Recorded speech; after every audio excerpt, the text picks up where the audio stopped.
dive into a couple topics.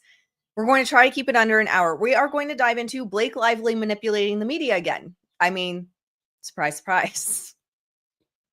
She's manipulating the media again. She is twisting the truth for her own means and end. We're going to look at Taylor Swift, global domination. It is insane how every single brand is getting behind Taylor Swift right now. Love to see it. And if we have time, we'll get to Kelly Clarkson and we'll have a look at Kelly Clarkson's PR and how she's been handling it. But I did just get off. That's why I'm late. I did just get off Instagram Live. I had a odd like 25 minutes to spare. And because I had an odd, like today's just been a day. I'm going to be honest. Today's just been a day. I had started a recording this morning on my Psychology of Branding for Taylor Swift video, which is going to be so good. As long as you're not an easily offended Swiftie, it'll be so good. And it got interrupted. I had to end it anyway and start over. I didn't have time to finish that, but I'm hoping you guys will get that video tonight. It has just been a day. Hello, Leo. It's so nice to see you. Like the stream. Yes. Oh my gosh. Why is my name blue? What the hell is going on? Can I update this? That is like, this is not okay. It's not okay. Blue. Oh my, there we go. Oh, sorry. I got like a scare. That's horrible. That is not my branding. How are you guys doing today? Let me know. Is StreamYard agreeing with us today or is it being choppy again? It was definitely a StreamYard issue the other day. Okay. Yeah, that blue. That was like a gross blue too. No. Oh my gosh. None of my branding's there. What is happening? Guys, it is a day. Why does it sound like someone's knocking on my fucking door? Do they know I don't answer my door? It's probably Blake and Ryan serving me. No, I'm just kidding. I shouldn't even joke about that. I shouldn't joke about that. That is not a funny joke, Ashley. That is not a funny joke. Please don't serve me with another subpoena, Blake and Ryan. Someone's knocking on the door. I do not answer the door. Let me just check.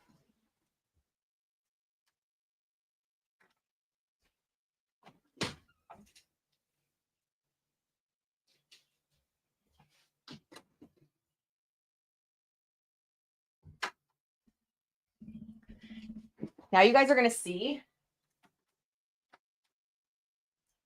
on the court docket, they're going to be like, we tried to serve Ashley Brianna Eve and we couldn't serve her.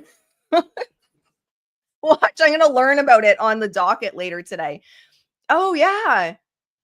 Yeah, Isabella. That's crazy. Actually, maybe we'll go there after we talk about this because I totally forgot about her. She is running. Oh, there's bugs after me. She is running. But let's talk about this first, and then we'll get into Isabella. I totally forgot about her. Blake Lively, guys. Is it a surprise that she's manipulating the media right now? No, not at all.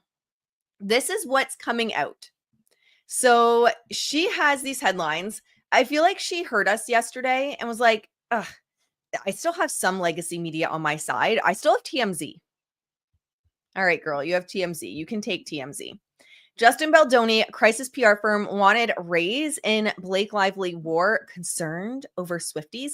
This is what Blake has continuously said over and over again, how Justin Baldoni is using Taylor Swift for headlines. She can't leave Taylor's name out of her mouth. And this is really frustrating to me because not only does she continually bring Taylor back into the conversation, but Taylor and Blake, you just couldn't leave Taylor alone on her big day, could ya? She's leveraging what's called keyword hijacking. So in SEO on Google, if you have something that's trending, you can use that word or person in your PR, in your headlines, in the articles that you're flooding. You can use that person's name and it gains traction faster, not just under your name, of course, the Blake Lively News one, but across the platform, across Google, because you're keyword hijacking by grabbing the names Swiftie and Taylor Swift and putting it in your headlines. So this frustrates me so much. And we had talked about it yesterday where we said, oh, Blake's probably going to do something in her Instagram stories. She kept quiet, surprisingly, but instead she had her team push out these stories. So instead, she's having her team push out stories that have Taylor's name in it, while her husband is out here dropping a potential teaser for being in the new Avengers movie. Like, they just can't. They just can't. And on that, because I had people on TikTok, look, it's just going to be an ADHD day, guys. We're going to be bouncing around. If you can't handle it, this is probably not the stream for you. I had people on TikTok saying, oh, there's no way Ryan would have known she was dropping it. Well, now that all the teasers are coming out of her in front of like the section A12 behind her in pictures from the Eras tour, it's A12. She has all of these little hints. Don't tell me Blake and Ryan, they were her bestie at the time. Don't tell me they weren't aware. They likely knew. And not only that, even if they weren't, yeah, they can't stop riding the coattails. Yep. He had something ready to go. He's posted an anarchy symbol before, almost that exact one, except it wasn't red. It was black on a blue background. Don't try to make excuses for what they did. And this just goes to show the two of them are trying to ride her coattails still, while blaming Justin Baldoni for doing that, while trying to project that on him. All these two do, Blake and Ryan, is project the shit that they do to other people onto perceived enemies. So this came out, and of course TMZ got this exclusive, but a lot of platforms, smaller platforms, are running with it too. It says a crisis PR firm in Texas working for Justin Baldoni and Wayfair Studios in their war against Blake Lively asked for more money to battle on his behalf. And it looks like at least some of the price was because of the Blake's former bestie Taylor Swift and her legion of fans.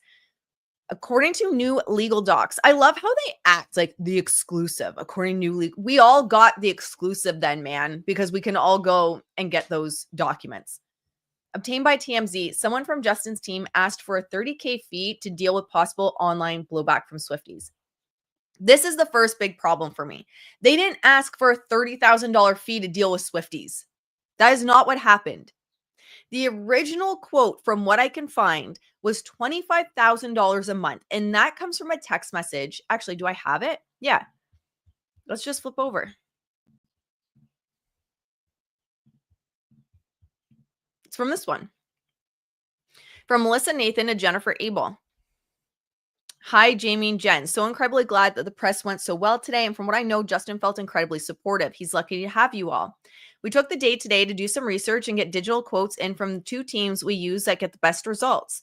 As you are both aware, we are in a predicament that we just do not know the outcome right now. Saying that, full transparency is key here. We've seen the most innocuous issues turn giant due to socials, or the hugest crisis have no effect on social whatsoever. You just cannot tell at this stage.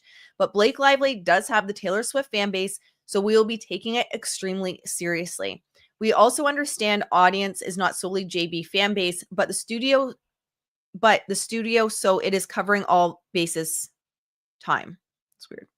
Quote one, $175K. This will be for 3 to 4 month period. Quote two was $25K per month, minimum 3 months. They went with quote two. So if the original was $25K, TMZ and Blakey Poo, they did not ask for a $30K fee for blowback from Swifties. That is not what happened.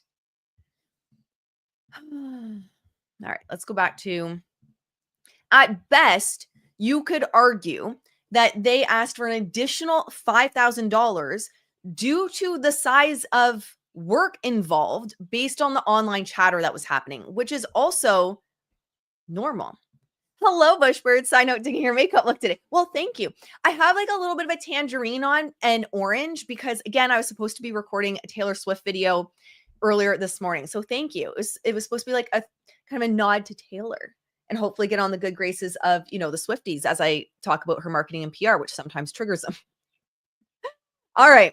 So that's the first thing that really upsets me here and is misinformation and media manipulation. And y'all know how I feel about media manipulation. Not a fan. What I could get behind is if they said they asked for a $5K per month fee to deal with possible online chatter or blowback, including from Swifties. I could get behind that because that is true, but it's not as sensationalized. It's not as nefarious, right? They're trying to position Jed as an ass here. They're trying to position Justin and Wayfair and all of them against the Swifties. She's trying to kick a hornet's nest with this. And y'all are just kind of getting me more unfiltered today because, again, it's just been a morning. I don't think I took my ADHD meds today, so we're going to be bouncing all over the place. But you're getting me a little bit more unfiltered, less professional, Ashley. I can get behind that. Just tell the truth. But again, they're trying to cause problems. She's trying to stir up shit with the Silkies. Silkies are my chickens. With the Swifties. And I really don't see it's going to work. Like, good luck, Blake. They're all celebrating the new album. They're all buying new orange clothes and getting the pre-order and celebrating Taylor Swift on Google now. And we're going to pull up Google. I'm going to show you guys. But they're all excited about Taylor. No one gives a shit, Blake. No one's paying attention to you. It continues with an exhibit filed in the Baldoni Lively case is an email among PR execs on Baldoni's side. It's from August 7th, 2024, and it lays out their PR game plan. It says, towards the bottom of the email, there's a note that says the social team are now worried about Blake activating the Taylor Swift fan base, which is a major concern. With this in mind, and to ensure Justin and the studio are 100% protected moving forward, they have now changed the fee to $30,000 per month due to the uptick in social chatter. Here's the thing. If I love silkies, me too. I have so many silkies. I'm kind of obsessed. If they have a base fee and they give you a quote off of something and then shit pops off, I personally don't see an issue with saying, look, the scope of work has changed and therefore now our fee has changed. I personally don't see an issue with that. And that could have been some of the communication as well. This is our base fee for this type of work. But if the work changes and the amount of work required to do the PR crisis changes, and now there's a lot more work, I genuinely don't see the problem with increasing the fee. Like, if y'all at your jobs were expected to stay overtime, I imagine you would want to get paid for it. I just don't, to me, it's nothing nefarious. It's nothing bad. And I do believe that, one, Justin had a real reason to be nervous because Blake had already in those text messages alluded to the fact of, like, if you're on our side, we protect you kind of thing.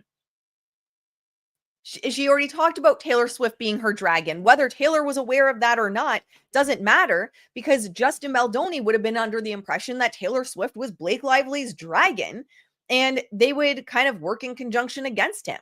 And on top of that, number two, y'all, even I'm sorry, Swifties, you cannot with a straight face come to me and be like, oh yeah, people that go against Taylor or people that Swifties think are anti-Taylor, they have nothing to worry about. Bullshit. Bullshit. No one can tell me with a straight face that it wouldn't have been a problem for Justin Baldoni if Blake Lively really leaned into pitting him against the Swifties and him against Taylor. You can't convince me of that.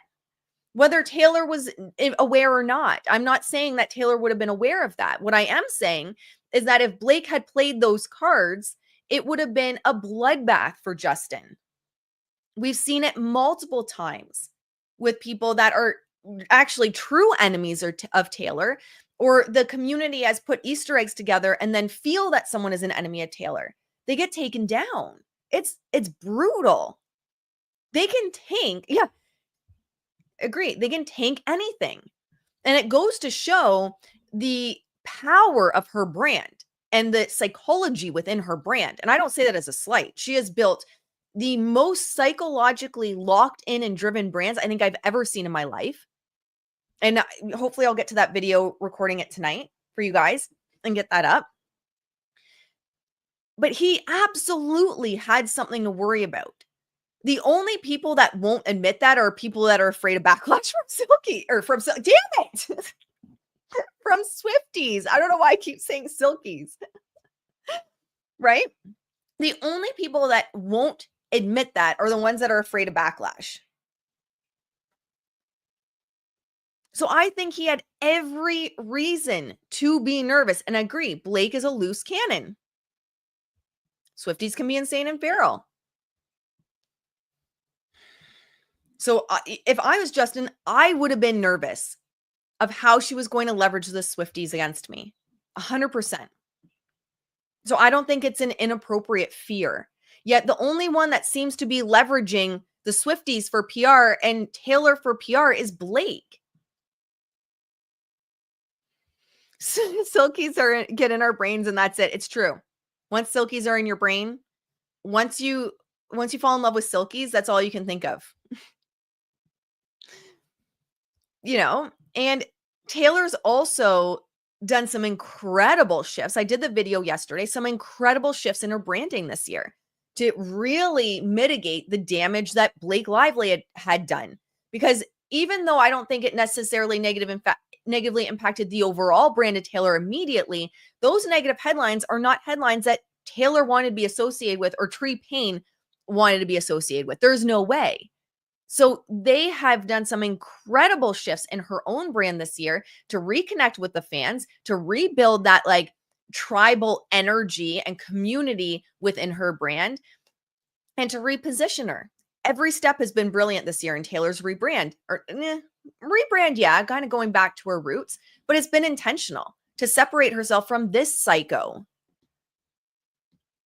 Anyway, it just upsets me so much. My heart rate's 90 because this is all just twisting the truth, but that's what Blake does. That's what she does. So these headlines are going out because this is, Blake's MO is drag Taylor into it, drag the Swifties into it. And ultimately all she's doing is proving Justin right, that he had something to worry about because she would leverage Taylor Swift and the Swifties against him, because that's what she's still doing. Like Taylor said, peace out. I want nothing to do with this shit. And Blake is still dragging her into it. The level of obsessed and crazy, Taylor's going to need a restraining order against Blake Lively soon, because this is kind of scary. She's going to need a restraining order. All right. Yes. Let's pull up. You guys had mentioned, that's all I have to say about that. It's media manipulation and twisting the truth. And I'm just so tired of her doing that. All right, let's see if I can find. Oh my God, this docket is such a mess.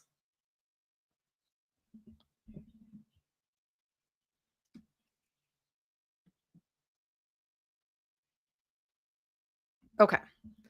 Let's switch over to Isabella. I totally forgot about her. Let's do her next. Totally forgot about her. She went MIA. She was praising Justin after she finished filming, then was praising Blake and Blake Lively's bestie doing sleepovers, which is so bizarre considering the age difference. Blake Lively's bestie calling Blake Lively an angel in interviews just for Justin's side to drop. And then she poof, disappears. Just disappears.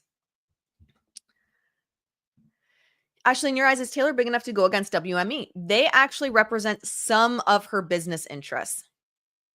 One of the arms of WME. It's not all, and she retains a lot of control, but she actually does have representation in certain respects through WME, believe it or not. Most of her stuff is in-house. Her PR, Tree Payne left her job and works in-house for Taylor. Taylor also has 13 management, which is in-house, but there are certain things, big deals, that WME does handle for her. Okay. But do I think she could? Yeah, I think Taylor could bring down anyone, honestly. If she wanted to bring down WME, I have no doubt the Swifties would.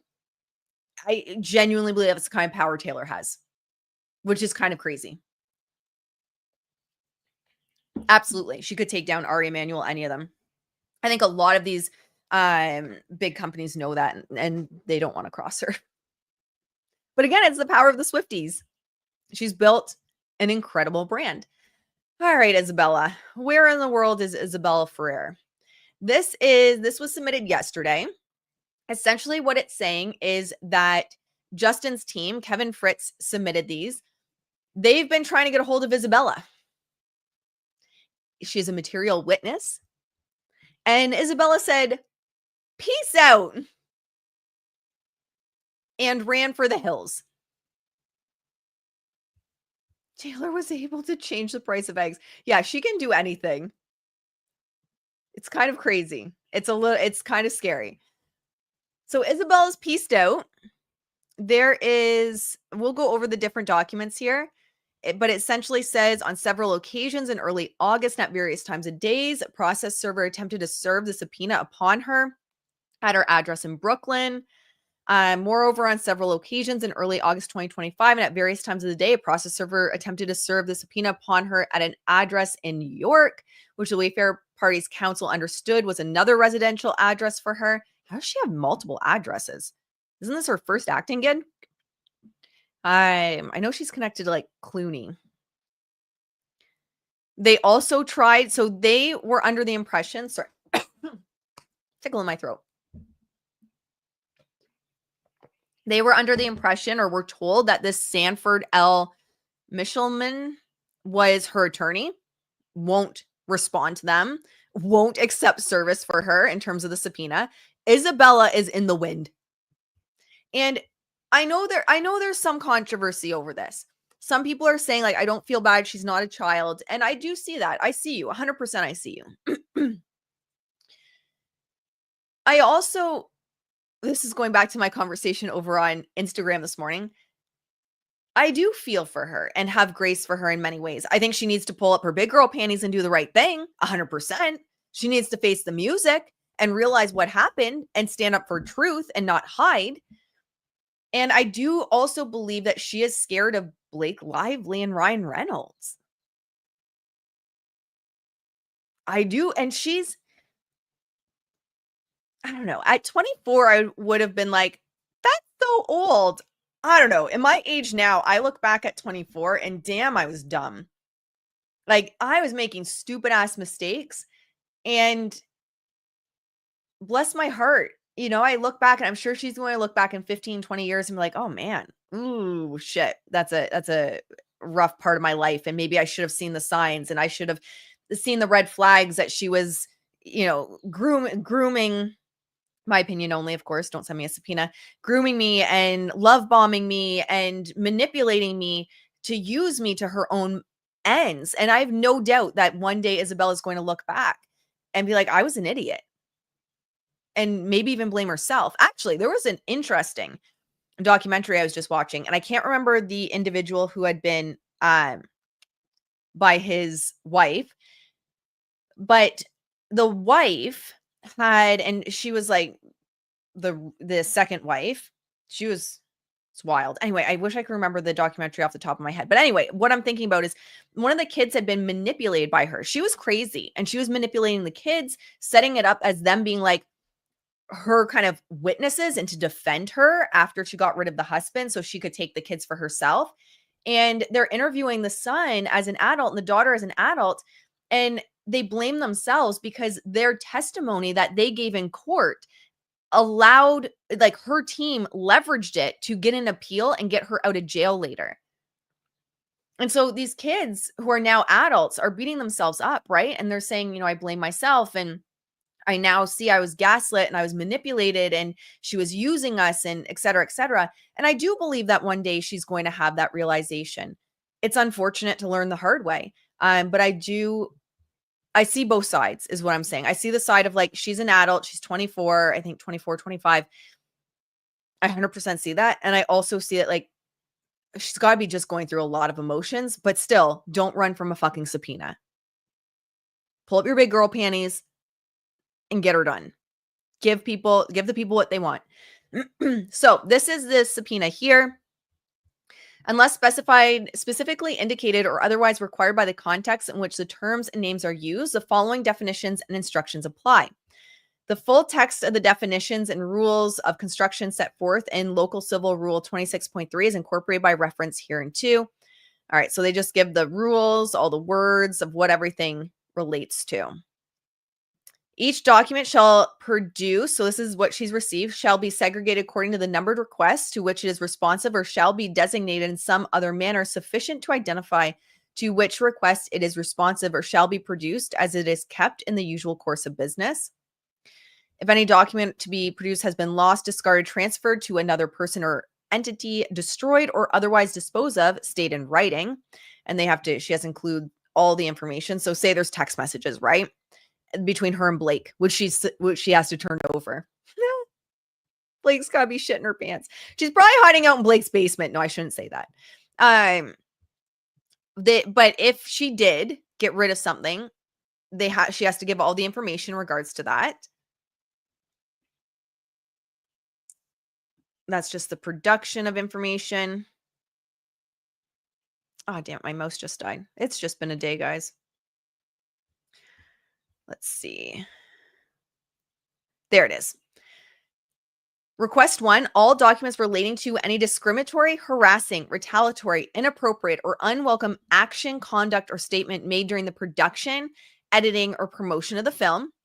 Production 2, all documents relating to any complaint, grievance, or report, whether formal or informal, oral or written, of harassment, discrimination, retaliation, workplace misconduct, or any other inappropriate conduct or statements made to any person during the production, editing, or promotion of the film. Request for production number 3, all documents relating to any intimate scenes in the film. Because remember, Blake went on this whole thing, right, of how dangerous it was and how bad it was on set. And she even needed protection for young Lily because it was so toxic and so horrible. So they're okay, tell us then. How horrible was it?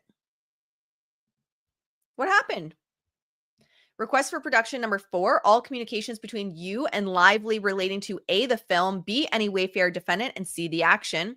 Request for production number 5, all documents produced in connection with any subpoena in the action. Request for production number 6, all communications relating to Baldoni. And number 7, all communication relating to Heath. Blake's got to be shitting her pants a little bit as well. Like, oh, that's what we just pulled up. So this is the July 3rd email, July 8th email. It says, counsel. So this is from Jason Sunshine to Sanford L. Michelman. Michelin? No, that's Michelin, man. That's tires. Michelman? I don't know, man. I'm sorry, Sanford. I'm not trying to be a jerk. Yes, please like the stream and subscribe. Today's a little bit more all over the place than it usually is, but I mean, I on lives, I tend to be all over the place. So it is what it is. I'm not going to apologize for being me. All right. So to Sanford, counsel, please see the attached subpoena. I'm just going to skip that. Directed to your client, Isabel Ferrer, and the above caption action. Can you confirm that you are authorized to accept service on her behalf and that she consents to service via this email? Thanks, Jason. No response. Another one to Sanford again. Counsel, following up here. Please confirm by the close of business today that you accept service or we will have no choice but to proceed with process servers. Thanks, Jason. No answer. And then we have affidavit of due diligence in Brooklyn, affidavit of due diligence in Sag, like the Sagittarius, Sag Harbor. Let's see if she's...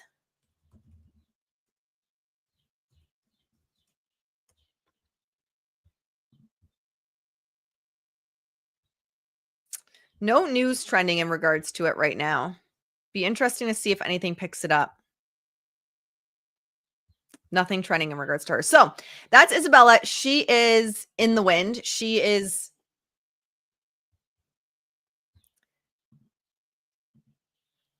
Oh, Sag? Like Hag. Okay. I use Sag as S-A-G as short form for Sagittarius. Sag like sagging skin. You guys are hilarious. I'm Canadian. I don't know what these places are. Okay. That's her. She's avoiding this like the plague. I genuinely think she's terrified of Blake Lively. And the interesting thing for me with Isabella is I genuinely think she did a fantastic job on the movie. I think she was one of the best ones in the movie.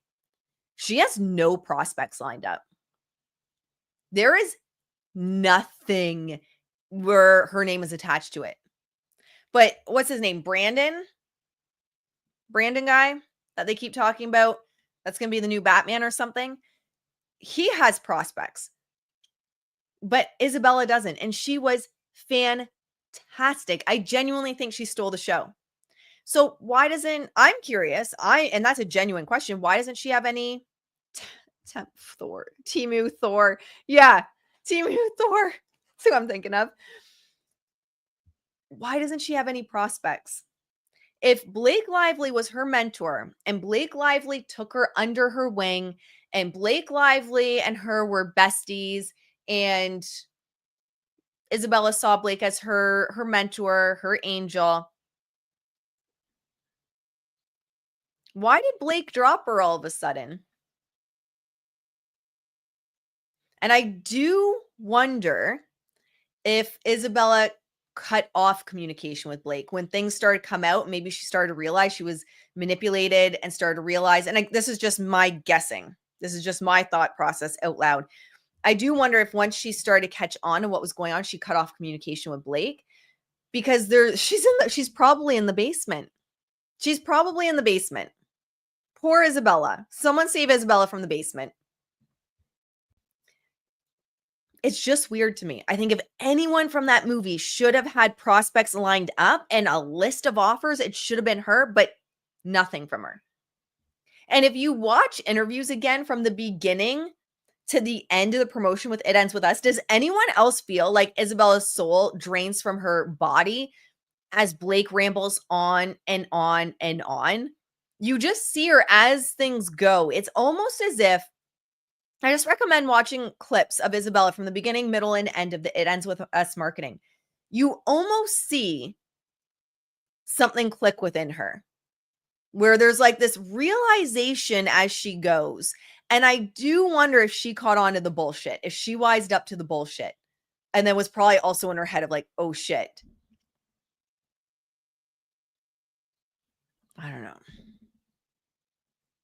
She looks trapped in the interviews. She really does. She really does. Blake Lively is also super grabby towards her and Brandon. Yeah. And I saw some interviews where Blake literally, the interviewer would ask Isabella a question and she'd give a line or two, and then Blake cuts her off and gives Blake's answer. So I just wonder if she has, it's not just Isabella. She drains the energy of all of her co-stars in the interviews. There's one where Brandon has like a mug of coffee or something, I'm assuming. And every time Blake starts talking, he's like, and it kills me. And I swear he has it there. I would have it if I was in interviews with Blake, where it's just like something to focus on when she rambles, because it's just. All right, let's change the tone. Let's look at Taylor. I am obsessed. We have, and not a Swiftie, but she might cross me over into being a Swiftie one day. I do like Reputation. Got that Paramore-esque feel to it. So I'm a big fan of Reputation. I'm excited to see what's coming. Apparently Max Martin's behind the new album, so I don't know. We'll see. But you got to see what's going on in Google today. I thought this was clever. So if you go damn it.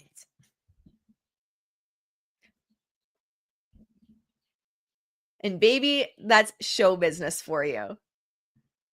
How cool is that? And then there's the little heart at the bottom here with 46.69 million. You can replay the animation as many times as your heart desires.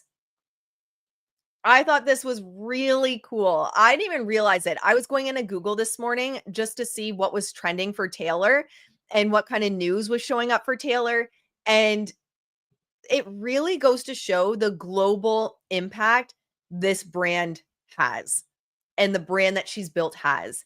But let's just pop over. Let's see what's going on for news.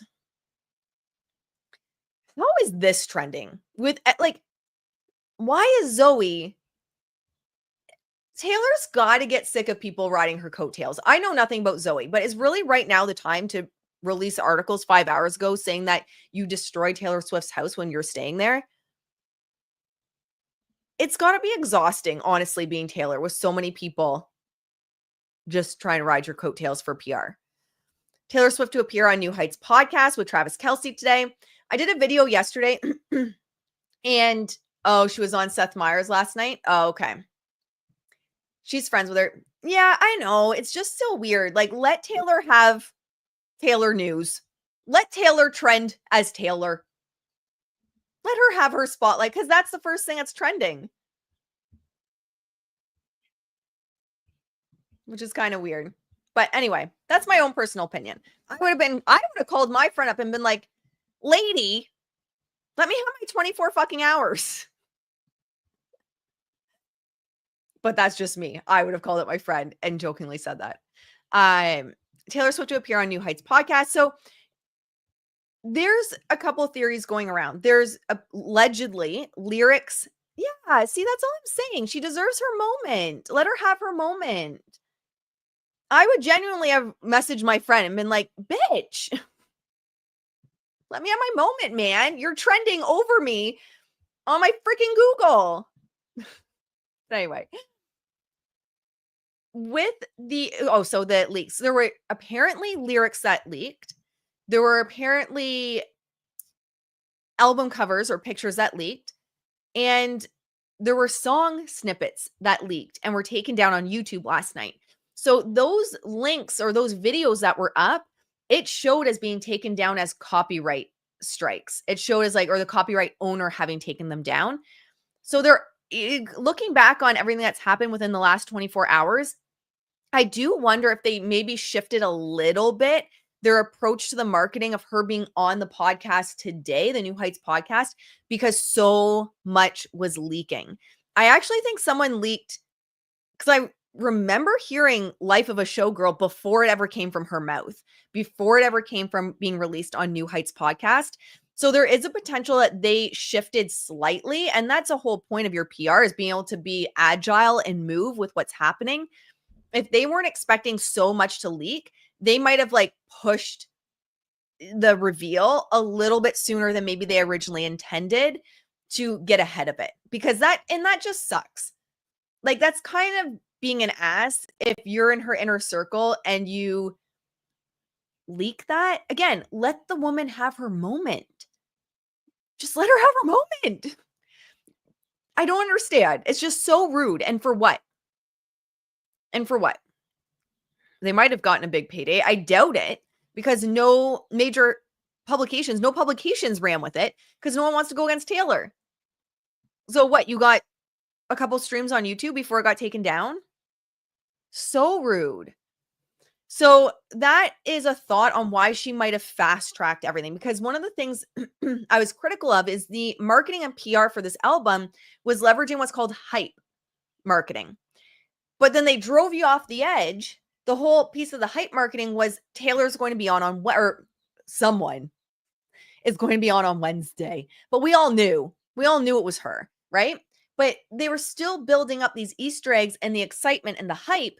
And then they drove you off the edge by putting out that reel on the New Heights Instagram page, where it's revealed not just that she'll be on, but they revealed the name of the album.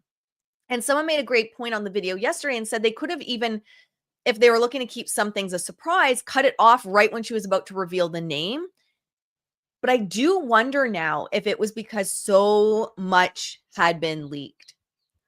How are the leaks even believable? Well, someone literally leaked Life of a Showgirl as the album name. So, I mean, it turned out to be legit, unless she's lying. And they also described the imagery on it. So we'll see if that is true. And the songs, I don't know. It could be fake, but this is my theory on it.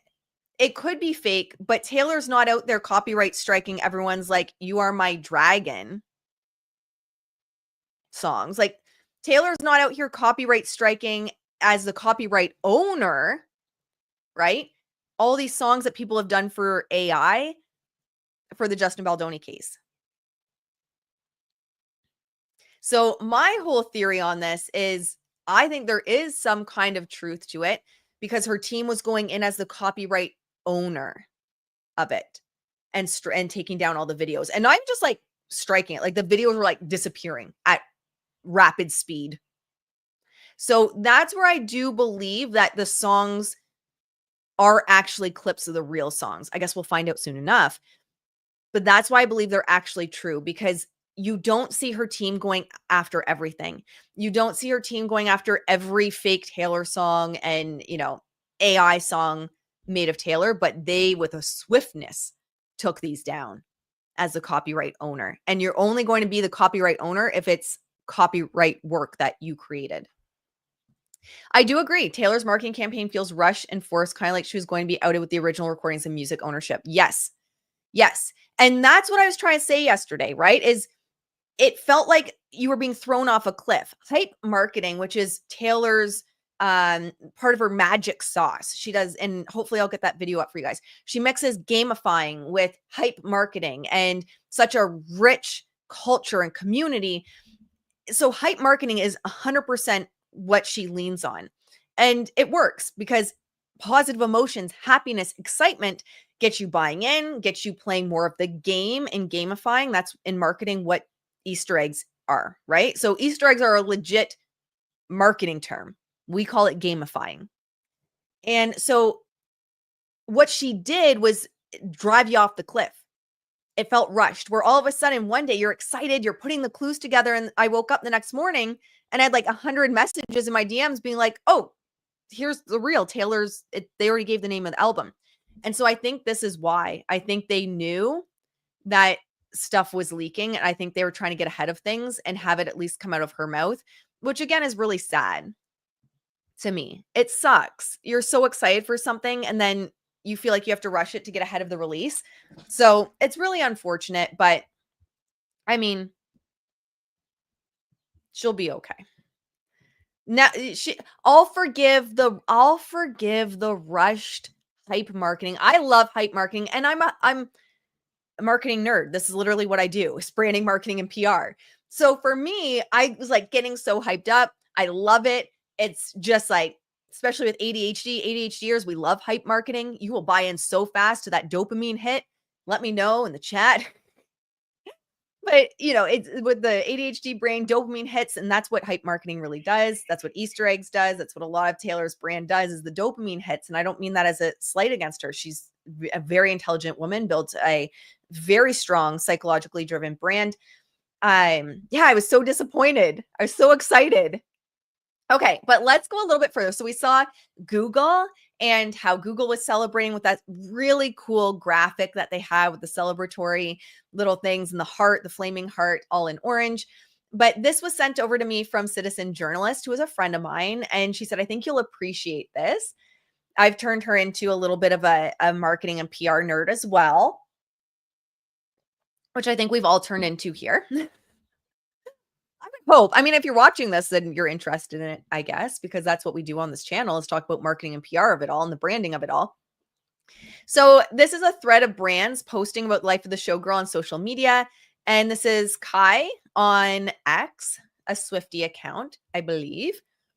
So this is Fox, me yesterday versus me today, with the sparkly orange background. Like, I just want to show this as an example of Taylor played the long game. So if you are building, I work with clients still. I love working with brands just starting out because there's nothing more exciting than helping people get it off the ground. This is the long game. Where a lot of brands today drop the ball is they're looking for like overnight success. They want it now. They want the views now. They want the likes now, the subscribes now. They want everything now. They want overnight success, but nothing is overnight success. Nothing and no one. So this is just such a great example of like playing the long game in your brand. This one is new profile pic for the Swifties with the X in the glitter. The Cleveland Browns are even getting in on it, CB12, and they have their logo on the album. I do love that orange, the burnt orange sparkly. Sour Patch Kids, suddenly orange is the best flavor. They're going to have to put out bags of Sour Patch Kids that are just orange now. I hope they do. This one, I mean, we have pictures of Taylor Swift in orange for different teams. We have Chili's, which we thought we recognized the TS12 background, the burnt orange. We have sports teams. You have Netflix. I mean, it is so viral. You even have Gordon Ramsay getting in on this. Everyone's getting in on it. You have Minions, Life of a Showgirl. I think that's actually super cute. Elmo's ready for it. Are you? This now I want a donut. Krispy Kreme. This is us posting at 12:12 on the 12th about how much we love a dozen moment. Everyone is getting behind Taylor. Denver International Airport, now boarding TS12 era. Like this one as well, United Airlines. Okay, finally calm down enough to post something. I mean, the brand she has created is absolutely exceptional. And yes, she's had some missteps, for sure, some missteps. So everyone does. Everyone does in branding, marketing, and PR. Everyone does. And there's some things that, I feel personally border that ethical line and some of the psychologically driven aspects of the brand. But overall, I mean, the brand is incredible. Olive Garden, Life of a Showgirl. It's a cultural phenomenon when she does anything. Everyone gets behind her. And I think it also goes to show, and this is what I've said a lot with her brand, is I believe the psychology of her brand works and the PR and the marketing that she does works because I genuinely believe it's who she is. Is she maybe, there's some rumors have come out that she's a mean girl and that, she hung out with Blake Lively. I don't know. And at the end of the day, everyone has different sides. Not everyone's sweet 24/7, nor should they be expected to be. And there's got to be a ruthlessness to someone to build a $1 billion plus business and corporation. That's essentially what she is at this point. She's a corporation. You have to have a certain ruthlessness to you.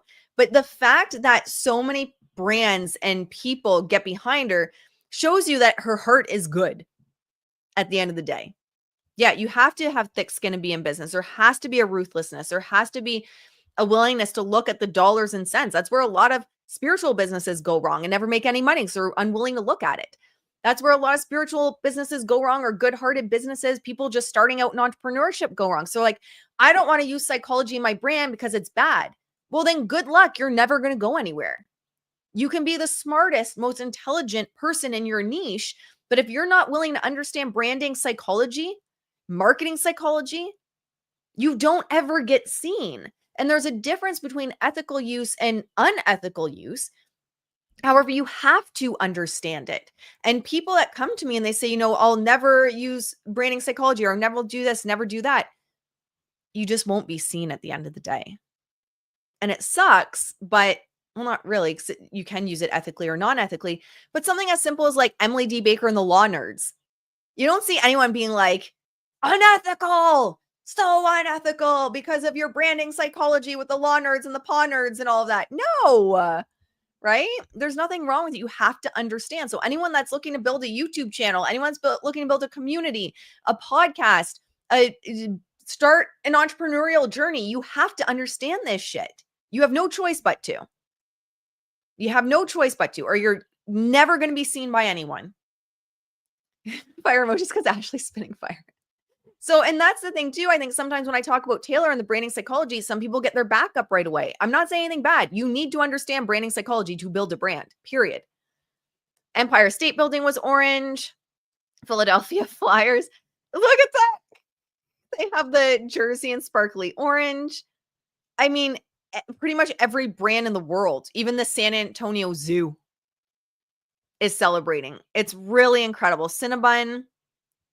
It really just goes to show the impact. And this kind of marketing as well, she wouldn't have reached out to every one of these people. It's not like Tree Payne's on the phone with the San Antonio Zoo and be like, hey girl, hey, can you make sure that Waffles makes a post with an orange heart? No. What she's built incredibly within her brand is this virality and this love for who she is and the love for the brand, and you're cheering for her, that she launches something and everyone immediately gets behind it. Everyone immediately wants to be supporting her and lifting her up. It makes me laugh that Ryan Reynolds thought he could outshine Taylor Swift announcement. Literally. My friend just got an orange car. Totally unrelated. Good timing, though. So it's really cool. And everyone must be trying to get free ad off the back of association with Taylor, too. I genuinely believe that this is like, you could say that, yeah, it's going to get more attention right now, but it just feels so pure. And like, I'm the first one to call out bullshit to my detriment, because then people get pissed at me and then leave me angry DMs. This genuinely just feels so pure. Like, I'm not going to be booking with Denver International Airport regardless, because I'm in Ontario, Canada. Oh, Jesus. I genuinely believe she just brings that happiness to people, right? All right. What else did I want to talk about today? Those two, I hopefully will have that video coming for you guys. If you're interested in more of the branding psychology behind it, then behind her brand, there's going to be hopefully a video coming tonight or tomorrow morning in regards to that. But what else did I want to talk about? Let's talk about Kelly Clarkson briefly. And just kind of the PR of it all over there. Smart social media managers. Yeah. Yeah. And business diversity is key. Hand needs to be made in many pots. Yeah. Shame in business integrity isn't mandatory. Well, yes, that's true. Integrity is not mandatory. And, you know, one of the things I always hope with this channel is that every brand's going to be using branding psychology. Any brand that you're buying from, any brand that you're tuning into, any brand that sticks around is using branding psychology, marketing psychology. If they're making any money in their business, they're using marketing psychology. And my hope with the channel and how I bring a lens to everything, like for example, my video with Taylor later, isn't to slight anyone. Well, except maybe Blake Lively when she's doing media manipulation. No, I will call out media manipulation, and that is intentionally to highlight shady shit that's going on. But ultimately, it's being used anyway. It's being used by big corporations, politics, celebrities, singers, everyone. Coca-Cola, Lululemon, every single brand, every single charity, every single organization. And when you have the tools to recognize it, it doesn't mean like now you don't like that person. That's not the point. Right? It's not now like, oh, I hate Emily D. Baker because she has the law nerds and that's branding psychology. That's not the point. It's so now you're looking at, say, a big name like Taylor Swift. And you're like, oh, I understand what's going on. And now you have more of that personal power of like, do I need this extra vinyl, for example? Because you'll have people say, like, she's not forcing me to buy all these vinyls. Well, the branding psychology of her brand isn't forcing your hand, but does create this subconscious feedback loop that makes you want to buy all the vinyls and all the versions of everything. So it's not that you now hate the person. My intention with bringing light to what goes on in branding, marketing, and PR is you have your personal power back. Now you can be like, okay, I can pause. I'm not just operating from my subconscious loops and patterns that have been created. I can pause and be like, is this person for me? Is this purchase for me? Is my attention, should it be spent here? And you have more personal power within it. It doesn't mean that all of a sudden now you hate anyone. It doesn't mean all of a sudden now, you have to be against someone. It's just taking that personal power back. Okay, with Kelly, one thing I want to talk about with her is one of the things we've seen is she's been very quiet. And she has been just dragged by her hair in the press. She's been called flaky. She's had sources that were ex-staffers or staffers of hers calling her out and saying she's basically a bad boss and she's flaky and this and that. And she's had a lot of horrible press recently. And if you've noticed, Kelly hasn't fought back. She hasn't said anything. She's kept her mouth shut. And I think there's two reasons for that. Number one, I genuinely believe that first and foremost for Kelly, her kids come first. And I genuinely believe that Blake Lively and Ryan Reynolds could take a page from her, because we saw Ryan Reynolds in Deadpool and Wolverine manipulating his own child into saying a line she was uncomfortable with. And then we see Blake Lively really not giving a shit, because sure, social media stuff will fade at the end of the day with the algorithm, but stuff that's happening is going to stick on Google. And one day, it might not be a trending hashtag on social media that she has to worry her child's going to find, because 5, 10, 15 years from now, that's going to be long gone. It's going to be long gone. But one day her kids might go to Google and type in Blake Lively. I want to learn more about my mom. What's going on with my mom? And those articles are going to stick. And that's why also SEO is so important. And that is also why celebrities fight for good SEO and why they fight for the headlines to be what they want. Because that shit sticks and it's well known within the industry. And so I really believe that Kelly, first and foremost, in weighing, she would have a PR team, regardless if she has crisis PR, just her regular PR team, weighing that. One of the things I believe that would have been part of the conversation is it worth it to fight back and defend myself and my kids find it one day? I think that's a piece of it. Number two, I believe Kelly was playing the long game. And I believe she knew she didn't need to fight back because she knew these headlines were going to come out. Very similar to what Justin Baldoni's done. Justin Baldoni has leveraged the truth in the details of, what's backed him up in court docs as his PR. Similar to Kelly Clarkson. I genuinely believe Kelly Clarkson she took the approach of, I know all this is going to come out. So why stress over it? Why risk my kids finding out something later that mom planted in the news? Just let it play out. The news will do what the news needs to do. And so what's come out is, number one, the first big news was Kelly had been what the media was calling her, flaky, because she was, one, going through a divorce originally, fighting over her custody of her children. Her ex was taking her for money. She was paying this ex. He had stolen money from her, millions of dollars, stolen money from her. All of that had been going on behind the scenes. But then what also came out with her canceling her residency and not showing up on her talk show, and fans were pissed and staff were pissed and everyone seemed to be pissed, was her ex-husband was dying of melanoma.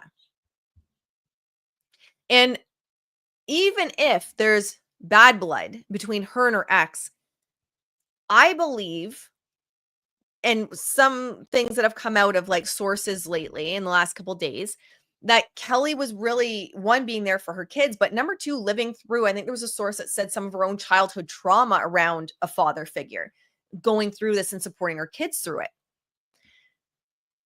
But it came out that he was dying of melanoma. She was dealing with all of those emotions attached to that. And then the big news that dropped like 14 hours ago was that her ex had a relationship, or was in a relationship with his soulmate, who was her ex-assistant. And the soulmate was put in the obituary, but Kelly was left out. And so it turns out that she was basically funding for her ex-husband to be with her ex-assistant, living the dream.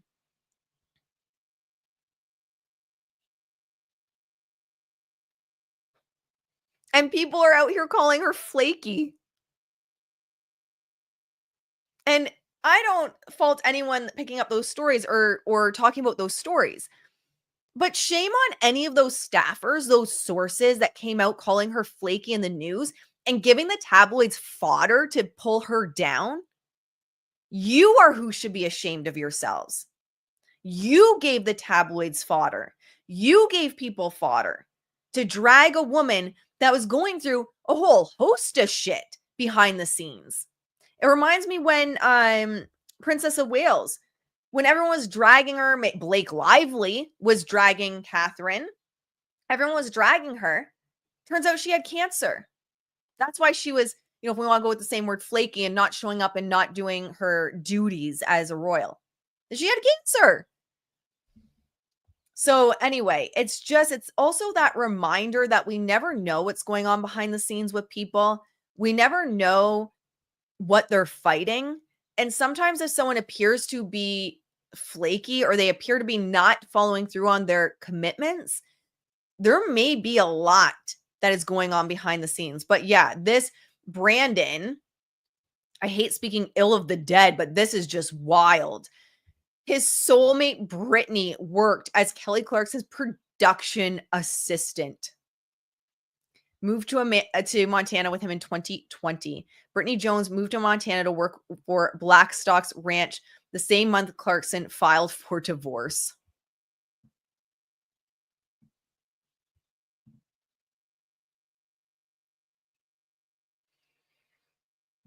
Same month? Maybe. I don't know. I don't think anyone's come out yet and said it, but maybe he was cheating on Kelly with her. Oh, Kelly has more strength, more grace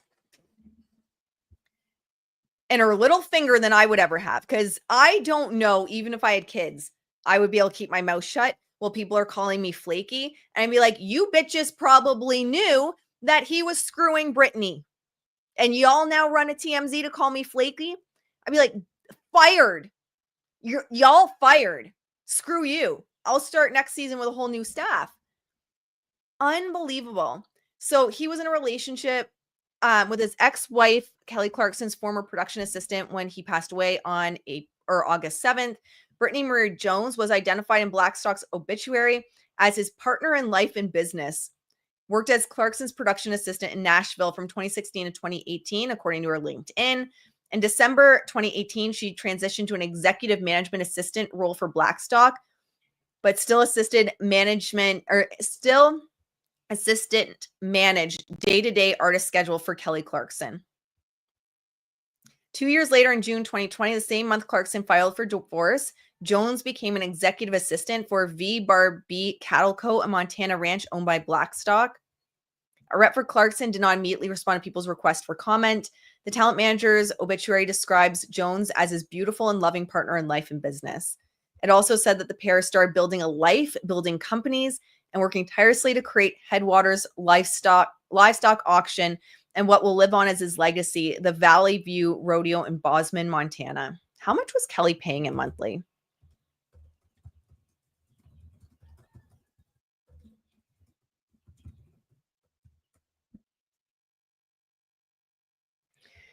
When finalizing the divorce, Clarkson agreed to give a one-time payment of $1.3 million to her ex-husband, along with $45,601 a month for child support.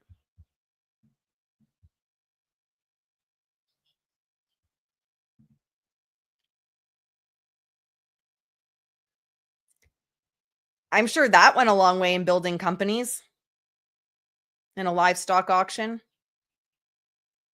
Wow. My sincere condolences to Brittany Jones and family. We're sure going to miss your funny humor. It is definitely sad that he passed away. I do not wish any like that on anyone. I don't wish cancer on anyone, anything on her kids, having to go through that on him. All I'm saying is this definitely gives some insight onto what was going on with Kelly Clarkson. That's a lot of money. Yeah, he had a generous settlement. Likely helped fund the love nest. Exactly. And then to just like, it just feels, I don't know. That kind of money certainly helps starting livestock auctions, which are a lot of money to get started, and all of these businesses that they seem to be starting together, likely from Kelly. So anyway, he was ordered court to pay her back, though. It was in regards to money stolen from her. There was actually money stolen, but I don't know. I don't know it off the top of my head. But yeah, I can't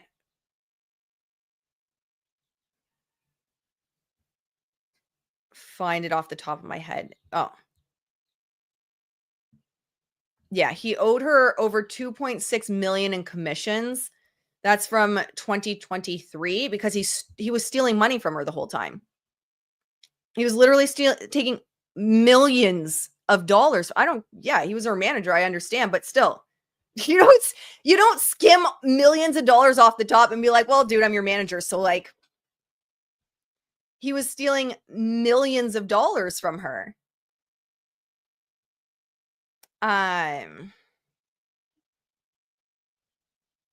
Did he even ever pay that back?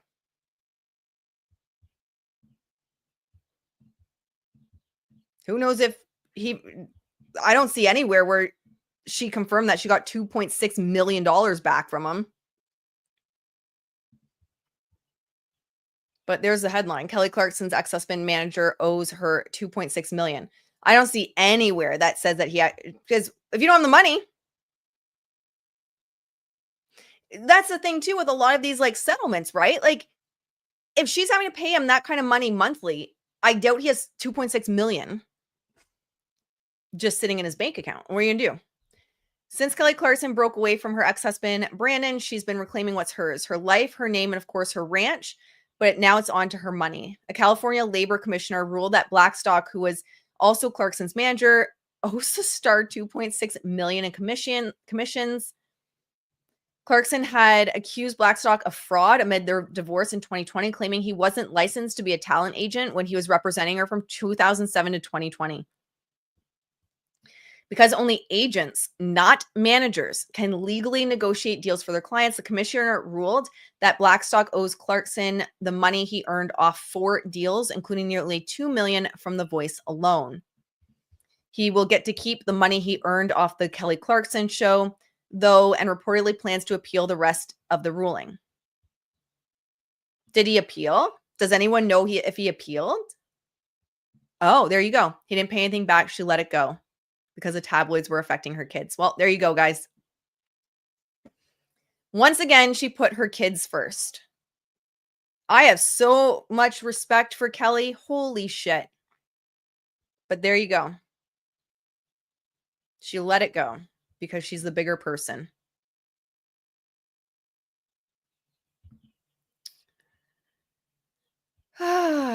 Wild. All right, my friends. Kelly is an angel here. Her children will understand that and always be grateful for her grace. Go good mamas. Agree. Shout out to all the good mamas that are putting their kiddos first. Because I think that's and I said that this morning too. I think every step of the way, she's put her kiddos first. Every step of the way, she's prioritized them. And likely thought long term the effect all of this would have. Yeah, Blake should take a play out of Kelly's book. Agree. Agree. I actually have the inside story on this. Was waiting for it to become public. Interesting. All right, my friends. That's all I have for you today. We went over yet again. We just talk a lot here. Thank you for coming and joining me for a little bit more of a unhinged version of the show. Is it a show? I don't know. I don't think it's a show. I just come on and talk. Thank you so much for being here, guys. I appreciate you. It was so nice to hang out with you on this 40 degrees Celsius Wednesday. I'm sweating just existing today. I hope you guys are safe, especially if you live in areas where there's wildfires happening in Canada, in the US right now. Stay safe. Make sure you're hydrated. And I hope you have a beautiful day, my friends. It was so nice seeing you. And I'll see you in the next one. Bye, guys.